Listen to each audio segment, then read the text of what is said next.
யோவான் சுவிசேஷம் 8வது அதிகாரம் 36வது வசனம். ஆகையால் குமாரன் உங்களை விடுதலையாக்கினால் மெய்யாகவே விடுதலையாவீர்கள். கிறிஸ்து இயேசுவில் இருந்த சிந்தை நம்மிலும் இருக்கட்டும் என்கிற தலைப்பின் கீழாய் 40 நாள் தியானம் பண்ணி ஜெபித்து வருகிறோம். இன்றைக்கு 26வது நாள். இயேசு கிறிஸ்து விடுதலையாக்குகிறவராய் இருக்கிறார். வசனம் தெளிவாய் சொல்லுகிறது, குமாரன் உங்களை விடுதலையாக்கினால் நீங்கள் மெய்யான விடுதலை அடைவீர்கள். இயேசு கிறிஸ்து ஒருவரே மெய்யான விடுதலையை கொடுக்கிறவராக இருக்கிறார். ஆம், லூக்கா சுவிசேஷம் 14ஆம் அதிகாரம் 1 முதல் 16வது வசனம் வரை காரியங்கள் இப்படியே சொல்லுகிறது.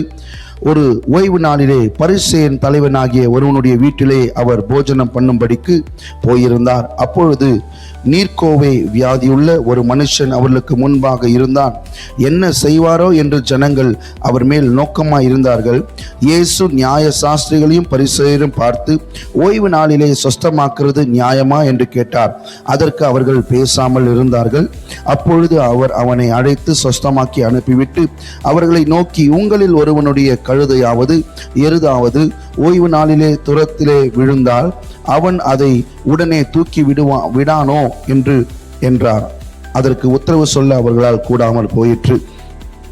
இங்கே நீர்க்கோவை வியாதி பிடித்த ஒரு மனிதனை இயேசு கிறிஸ்து ஓய்வு நாளிலே சொஸ்தமாக்கினதை பார்த்து ஜனங்கள் கோபம் அடைந்தார்கள் என்று இங்கே சொல்லப்பட்டிருக்கிறது.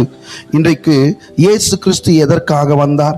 கலாத்தியர் 1:4 சொல்லப்படுகிறது, நம்மை இப்பொல்லாத பிரபஞ்சத்தினின்று விடுதலையாக்கும்படி இயேசு கிறிஸ்து வந்தார். நாம் என்ன செய்கிறவர்களாக இருக்க வேண்டும் என்றால், நாமும் விடுதலையாக்குகிறவர்களாக இருக்க வேண்டும். நீதிமொழிகள் 24:11 வசனம் சொல்லுகிறது, மரணத்திற்கு ஒப்புவிக்கப்பட்டவர்களையும் கொலையுண்ண போகிறவர்களையும் விடுவிக்க கூடுமானால் விடுவி என்று. ஆம், மரணத்திற்கு ஒப்பு கொடுக்கப்பட்டவர்கள் என்று சொன்னால் நரகத்துக்கு நியமிக்கப்பட்டவர்கள். நரகத்துக்கு யார் நியமிக்கப்பட்டிருக்கிறார்கள்? நம்முடைய ஜனங்கள், இயேசுவை அறியாதவர்கள், பாவத்திலும் சாபத்திலும் அப்படியே இருக்கிறவர்கள், வேறு தெய்வ கொள்கை உடையவர்களாய் இருக்கிறவர்கள், மரணத்திற்கு நியமிக்கப்பட்டவர்கள் என்று வேதம் சொல்லுகிறது. அவர்களை விடுவிக்க கூடுமானால் விடுவி. எப்படி நாம் விடுவிக்க முடியும்?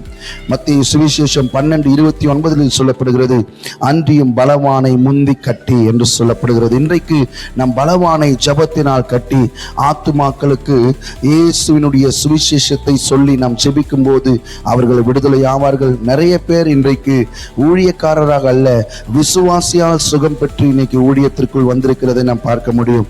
நாமும் இயேசு கிறிஸ்துவின் வார்த்தையை சொல்லி ஜெபிப்போம். கர்த்தர் விடுதலையாக்குவார். God bless you.